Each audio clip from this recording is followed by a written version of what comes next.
I tried a little ride outside for the first time, very gentle, but London was quite busy, so I retreated back indoors quite quickly. I was going to try this training session on the inner circle at Regent's Park, but I've decided I'm going to prefer for the time being to train indoors, and hopefully when the circuits reopen in London I'll be able to use them. Anyway, courtesy of Road Grand Tours, here we are at Passo Dello Stelvio, where I'm going to undertake Ed's Ulltimate Pyramid, and this looks properly disgusting on paper. I'm sure it's going to be worse in reality. Basically it's 4 minutes at 100 to 105% of FTP. Nothing too bad there. 2 minutes recovery, followed by 3 minutes at 106 to 120% of FTP. Nasty. 2 minutes recovery, then 2 minutes at 121 to 150% of FTP. Horrific. 2 minutes recovery, then 1 minute max effort. See what I've got. Then we go back down the pyramid after another 2 minutes rest or recovery for 2 minutes at 121 to 150% of FTP, 2 minutes recovery, then 3 minutes at 106 to 120% of FTP, 2 minutes recovery, then a final 4 minutes at 100 to 105% of FTP. That's why it's the ultimate pyramid, or the pyramid from hell, as I am thinking about it. After all that, there's then 5 minutes recovery and 16 minutes at 275 watts, i.e. about, I don't know, 85–90% of FTP.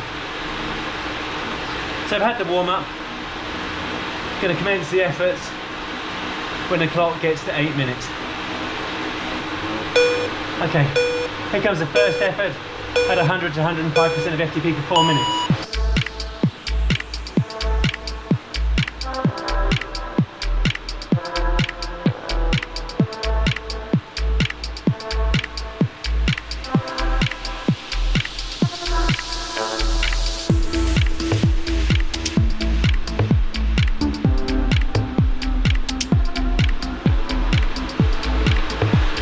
I'm aiming for the lower end of the power bands because I know this is going to be horrible.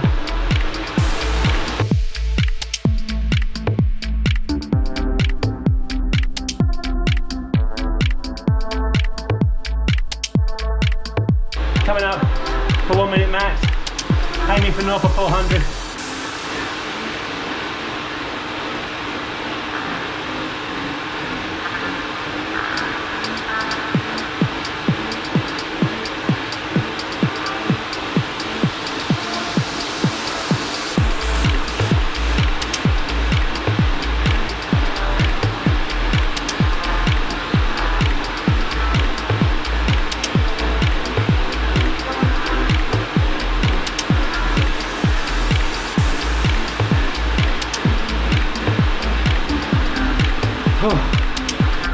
Just coming on to the 2 minute segment at north of 360 watts. 3 minutes at 106, 4 minutes at 100 to 105% of FTP, high over 300 watts.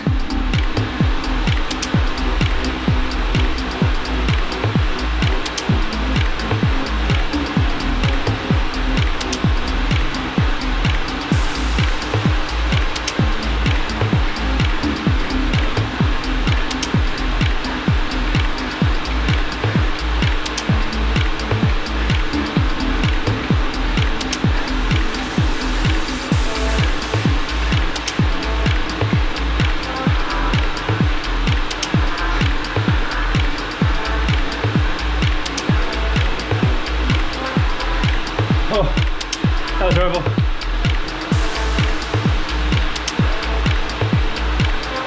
Two minutes recovery.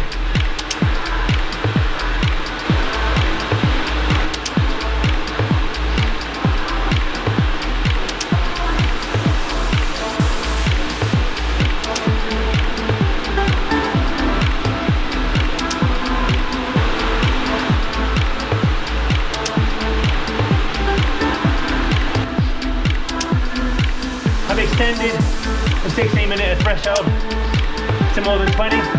so I can complete the switchbacks.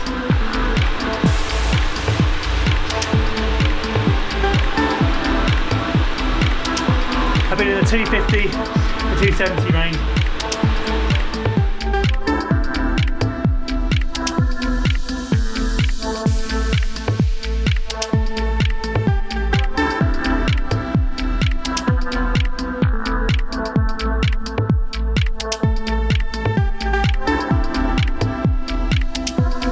Well, Ed, that most definitely lived up to the billing. It certainly was an Ulltimate Pyramid. And the zone 4 afterwards was pretty challenging as well. It was, all in all, a very, very tough training, but very happy to have completed it. The original intent was to ride to Regent's Park on the inner circle and complete it there.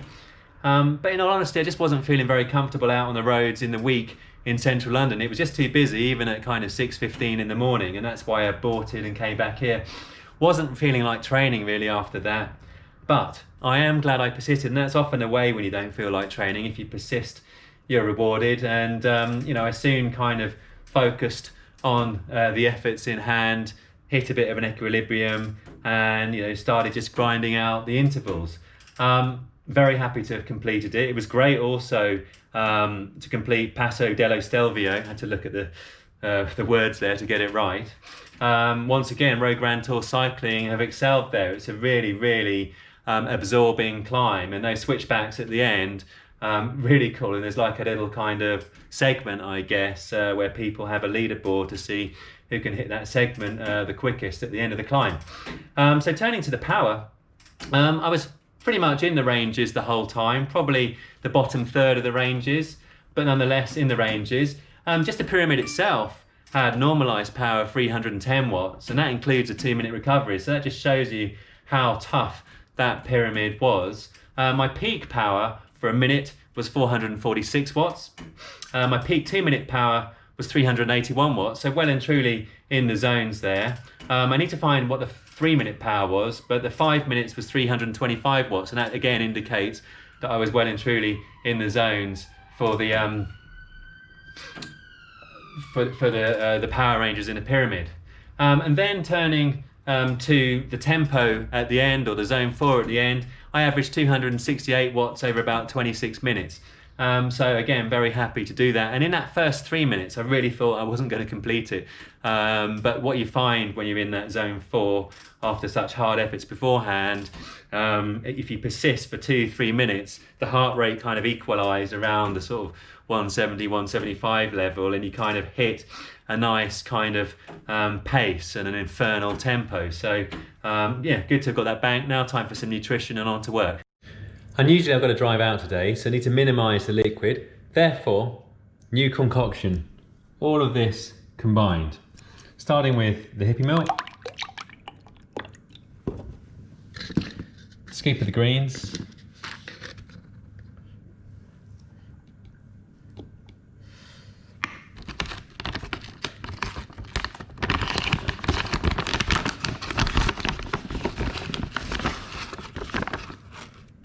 a scoop of the vegan protein from Huel, which I'll go with a scoop and a half because that was a hard training.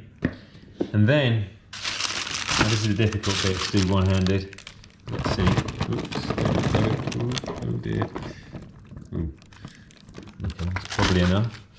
Now, get the stragglers, push them down. Ooh, I think we probably need a bit more of the milk.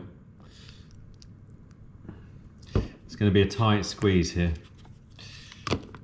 Now, you've got to shake up, otherwise it will all, well, congeal and won't mix well. Oh dear, I just trod on a blueberry.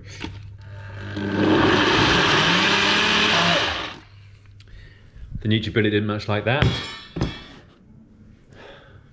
Let's see.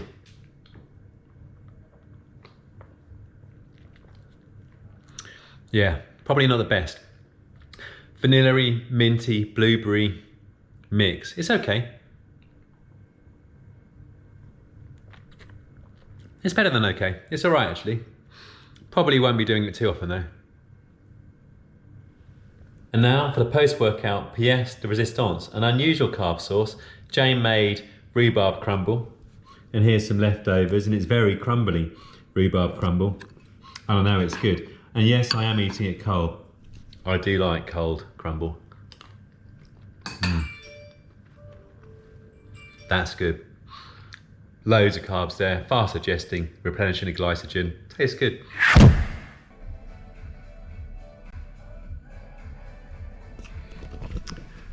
Single leg movements. Nothing beats them. And we've got rain coming in for a few days now, maybe 5 days I think. So I'm gonna get in some rotating pull-ups and then retreat back inside. Obviously, time for the usual. Cunningly, I've managed to fritter away half an hour getting going. And so there are the droplets of rain now beginning. So I need to get a move on. So here goes, and experimenting with a different angle.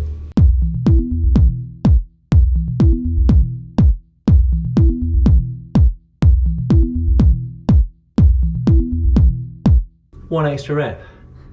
Quite happy with that. They'll probably gradually deteriorate now over the next 3 or 4 sets. Set number 2.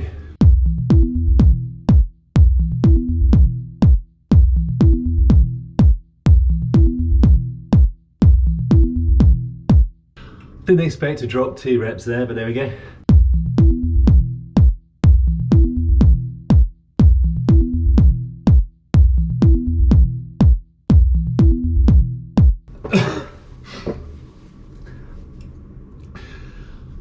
Yeah, gonna call it a day there. Most definitely not feeling it today. I think that that Ulltimate Pyramid yesterday, superb though it was, drains a lot of energy out of you. Anyway, gonna retreat back inside for a bit of flexibility and press up work, because my kettlebell and other bits and bobs still haven't arrived. Now, while I might not be feeling very strong today, Jane is killing it. You do you, band. Look at that. Breaking the purple bands. Check the buys out. Go on, show us the buys. Give us the buy shot. There we go. That's ridiculous. The naked eye can just about see her bicep. Anyway, it's now time for a bit of press up action. I aim to do 100 press ups in as few sets as possible. So here goes.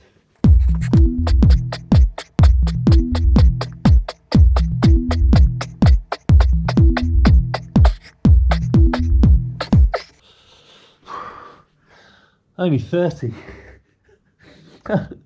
Dear me. I had 40 as like an absolute minimum in my head for set 1. Feels like a mountain to climb. Set 2.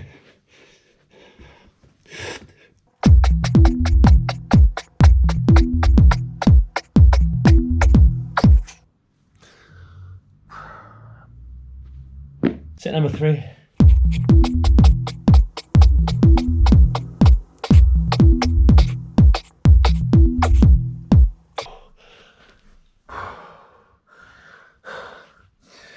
To go.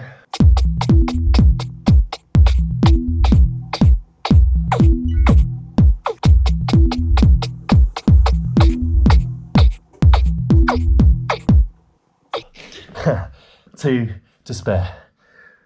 Oh, dear me. So 5 sets there to complete 102 reps of press up. And I've got just enough time before work now to focus a little bit on the flexibility, try and open up the hips, see how the mobility is and the pain is here on the lower left limb.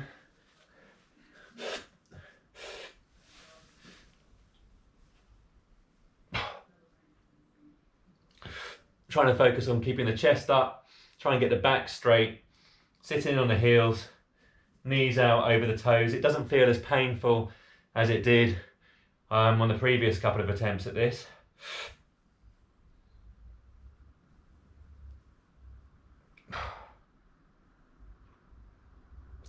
I can certainly still feel the tension and the pain here on the left leg, but it's a lot better than it was last time.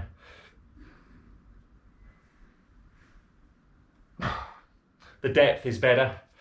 You can see the hamstring almost touching the calf muscle here.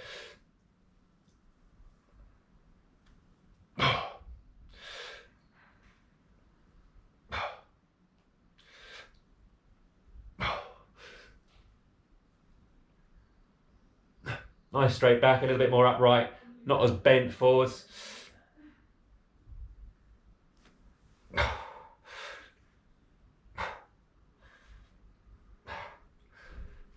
And now I'm going to try and extend into some body weight squats.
I felt a lot better. Obviously not trying to fatigue the muscles, take them anywhere close to failure. Just trying to feel the quality of the movement, sense where there's still a little bit of pain just around here. But enjoy the flexibility, enjoy the feeling of the movement, and take another little step closer towards full recovery. Fingers crossed.